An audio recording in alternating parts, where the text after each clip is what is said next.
I'm so often wrong when it comes to what a book is. When asked, in an airport waiting room by the person sitting next to you, "Oh, you write books. What are your books about?" That's the hardest question to answer, and I answer it differently with the same book every time I answer it.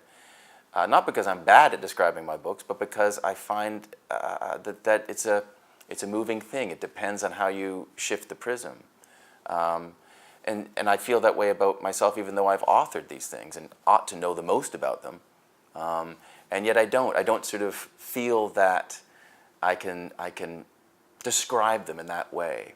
Not that because they're so complex, but just they continue to live and move and shift and fool me in ways, or reveal new things about them, or the priorities of what this narrative offers shifts in a constant sort of stock market rising and falling, so that saying, this book is scary, this one, or I set it with these expectations, it feels false as soon as I say it.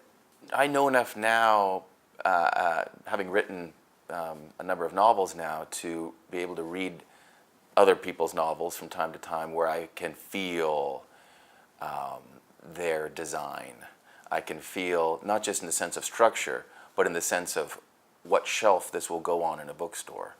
And those books I find just inherently uninteresting.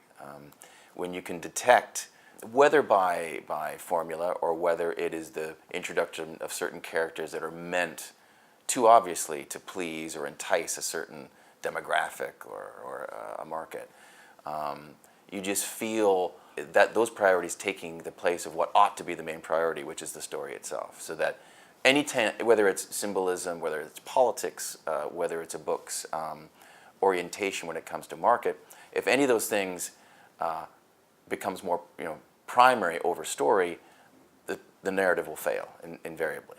There's a number of things that must be resisted, and it's a little bit like maintaining one's innocence, or even in waking up, it's like a daily challenge to look at the world you live in and respect, or at least recognize the wonder around us, which is sort of a Pollyanna-ish thing to say, but it's true, right? Isn't that the primary challenge of getting older, is to not lose that, to maintain that sense of innocence and that childish sense of wonder and awe? And similarly, in writing novels, yes, there are structures, business structures, publishers, agents, readers that will advise or nudge or try to shape or categorize. All of those things must be resisted. Not necessarily ignored, but they must be resisted in precisely the same way that we should resist becoming cynical or becoming disengaged